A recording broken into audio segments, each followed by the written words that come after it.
मुक्ति बोध की अगली कविता है अंधेरे में। मुक्ति बोध का काव्य संग्रह चांद का मुंह टेढ़ा है में ये कविता शामिल है। यह संग्रह 1964 ईस्वी में प्रकाशित हुआ।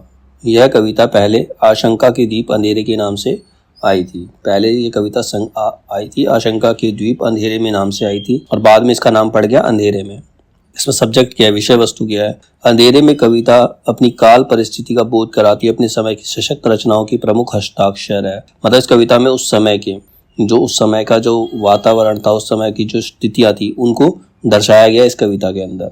इस कविता का रचना काल 1957 से 1964 के बीच का रहा है।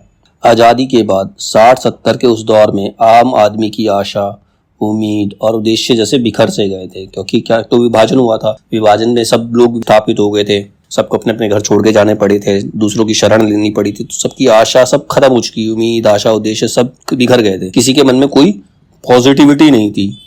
आज़ादी उसे एक झूठी थाली प्रतीत हुई। ऐसा लगा कि आज़ादी से हमें कुछ प्राप्त नहीं हुआ, बल्कि सब कुछ छिन गया, जिससे वही भ्रष्टाचार, शोषण और मूल्यहीनता परोस दी गई है। सत्ता पक्ष द्वारा व्यक्ति और संस्थाओं पर हमले शुरू हो गए। अब जो सत्ता में आए थे, जो राजनीति में आए, उन लोगों ने और अत्याचार करने शुरू कर दिए। मुक्ति बोध स्वयं इसका शिकार हुए जब उनकी पुस्तक भारत इतिहास और संस्कृति को मध्य प्रदेश सरकार के द्वारा प्रतिबंधित कर दिया गया। मुक्ति बोध भी इसका शिकार हुए थे। उनकी एक बुक थी भारत इतिहास और संस्कृति, उसको मध्य प्रदेश की सरकार ने प्रतिबंधित कर दिया, मतलब उसको बैन कर दिया। उनकी खुद की किताब को बैन कर दिया गया था। मुक्ति बोध इस कविता में मैं और वह के माध्यम से अपने सहित संपूर्ण मध्य वर्ग की अभिव्यक्ति को आवाज देता है। इसमें मैं भी लेखक है और वह भी लेखक है। वहां पर भी डबल पर्सनैलिटी में अपने आप को प्रस्तुत किया है उसने। मैं और वह एक ही व्यक्ति के मन में घटित हो रहे दो रूपों का चित्रण। कभी कभी होता है इंसान खुद से ही बात करता है, अपने आप से ही बात करता है, तो उसमें दो व्यक्ति आ जाते हैं, दो पर्सनैलिटी आ जाती है। तो यहाँ पर अपने आप को ही दो रूपों में उसने चित्रित किया है, जहां मैं काव्य नायक और वह उसका प्रतिरूप है। मैं जो है वो काव्य नायक है और वह जो है उसका प्रतिरूप, मतलब उसकी परछाई है, उसी का दूसरा रूप है। 8 खंडों में विभाजित संपूर्ण कविता में मैं को वह उद्वेलित करके जगाता है, मतलब उसी की आत्मा उसे उद्वेलित कर रही है, उसको जगाने का प्रयास कर रही है। मैं कौन है? कवि है। अब कवि की आत्मा उसे जगाने का प्रयास करती है, मतलब अपने आप से ही बात करके खुद को जगाने का प्रयास कर रहा है। पूरी कविता के अंदर यही है। इसमें 8 खंड है। इस कविता के अंदर कितने खंड है? 8। उसमें साहस भरता है। यह कविता फैंटेसी शैली में लिखी गई है, फैंटेसी दिखाई गई है इसके अंदर। हिंदी की लंबी कविताओं में इसका प्रमुख स्थान है। कविता के कुछ स्मरणीय तथ्य, कुछ याद करने वाली बातें हैं इसके अंदर। कविता में मैं और वह का साक्षात्कार 3 बार होता है। मैं और वह का साक्षात्कार 3 बार आता है। हृदय को देता है बिजली के झटके, अर्थात कविता में ऐसे कई बार मुक्ति बोध मध्य वर्ग की कमजोरियों पर चोट करते हुए उसे उजागर करता है। तीसरे खंड में टॉल्स्टॉय, विचित्र प्रोसेशन और सत्ता से हाथ मिला बैठे प्रकांड आलोचक, विचारक, कवि, मंत्री, उद्योगपति आदि का जिक्र हुआ है। मतलब ऐसे बहुत सारे ऐसे लोग हैं, विचारक हैं, कवि हैं, मंत्री हैं, बिजनेसमैन हैं, जो कि सत्ता से हाथ मिला चुके हैं। जैसा सत्ता कहती है वो ऐसा करते हैं और जनता के साथ अत्याचार करते हैं। मुक्ति बोध प्रोसेशन को मृत्यु दल की शोभा यात्रा का नाम देते हैं। प्रोसेशन क्या है? प्रोसेशन क्या है? मृत्यु दल की शोभा यात्रा। जब कोई व्यक्ति मरता है उसके साथ में जो शोभा यात्रा चलती है वही प्रोसेशन है।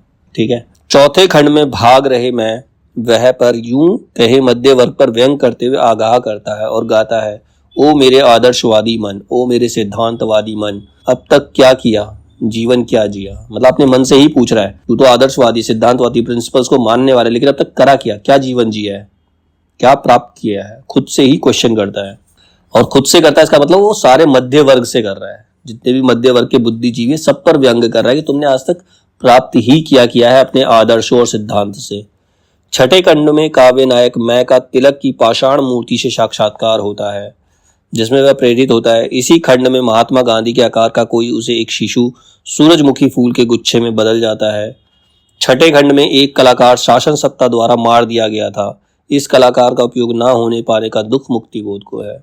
8वें खंड में अंततः कवि क्रांति करवा ही देता है, मतलब सारी बातें करके लास्ट में क्या करता है? क्रांति ला ही देता है। वो नगर में भयानक धुआं उठ रहा है, कहीं आग लग गई, कहीं गोली चल गई। मतलब अब लोग सरकार के अगेंस्ट, सत्ता के अगेंस्ट हो गए हैं और उन्होंने क्रांति कर दी है, जिसमें आग लग रही है, धुआं उठ रहा है, कहीं गोली चल रही है, ऐसा वातावरण हो गया है। श्रीकांत वर्मा अंधेरे में कविता को कविता का हिंदुस्तान कहते हैं। अंधेरे में जो कविता है वो कविता का हिंदुस्तान के नाम से भी जानी जाती है, ये ऐसा कहना श्रीकांत वर्मा का है। चांद का मुंह टेढ़ा है की भूमिका में श्रीकांत वर्मा ने कहा था, मुक्तिबोध जीवन में एक एक स्नायु के तनाव को एक बार जीवन में और दूसरी बार अपनी कविताओं में जीते थे। मतलब जीवन का जो तनाव है, पहले तो वो खुद उसको फील करते हैं, फिर उसको अपनी कविता के द्वारा दूसरों को फील कराते हैं। रामविलास शर्मा का मानना है कि इस कविता में मौजूद मैं मुक्तिबोध का ही रूप है। उनके शब्दों में मुक्तिबोध की कविताओं को उनके व्यक्तित्व से अलग रखकर देखना संभव नहीं है। मतलब जो उनकी कविताएं हैं उसके अंदर उनकी पर्सनैलिटी साफ साफ दिखाई देती है, उनका व्यक्तित्व साफ साफ दिखाई देता है। नामवर सिंह इसे अस्मिता की खोज बताते हैं। अस्मिता मतलब खुद की खोज, अपने आप की खोज। तो निर्मला जैन अंतःलय का विप्लव बताती हैं इसे। अब कविता का शिल्प क्या है इसके अंदर? यह एक लंबी कविता है जिसकी अंतर योजना फैंटेसी शिल्प पर आधारित है। वास्तविकता में लंबे दृश्यों से निपटने के लिए इसका उपयोग होता है। स्वप्न का प्रयोग भी इसी संदर्भ में हुआ है। मतलब इसको एक फैंटेसी के रूप में दिखाया गया है कि एक व्यक्ति का इस स्वप्न होता है। कविता में कथात्मक एक सूत्रता एवं कार्य कारण की असंबद्धता दिखाई पड़ती है। कविता की एक विशेषता इसकी नाटकीयता भी है। मतलब ये नाटकीय ढंग से प्रस्तुत की गई है। डॉक्टर नामवर सिंह नाटकीय विधान को इस कविता की सर्वाधिक महत्वपूर्ण उपलब्धि मानते हैं। अब इसमें भाषा, इसमें अंग्रेजी, उर्दू, मराठी, तस्मी आदि शब्दों का बेधड़क इस्तेमाल हुआ है। उर्दू के शब्द आए हैं जमाना, मुफलिसी, मुफलिसी मतलब होता है गरीबी, ये उर्दू के शब्द हैं। ठीक है। अंग्रेजी शब्द है प्रोसेसन, ईज और आर्टिलरी, ये सारे इंग्लिश के शब्द हैं। मराठी है नक्शा, गजर, कंदिल आदि, ये मराठी शब्द है। विभिन्न बिंब, इसमें ध्वनि बिंब है, चाक्षुष बिंब है, इसके अंदर दिखाए गए हैं।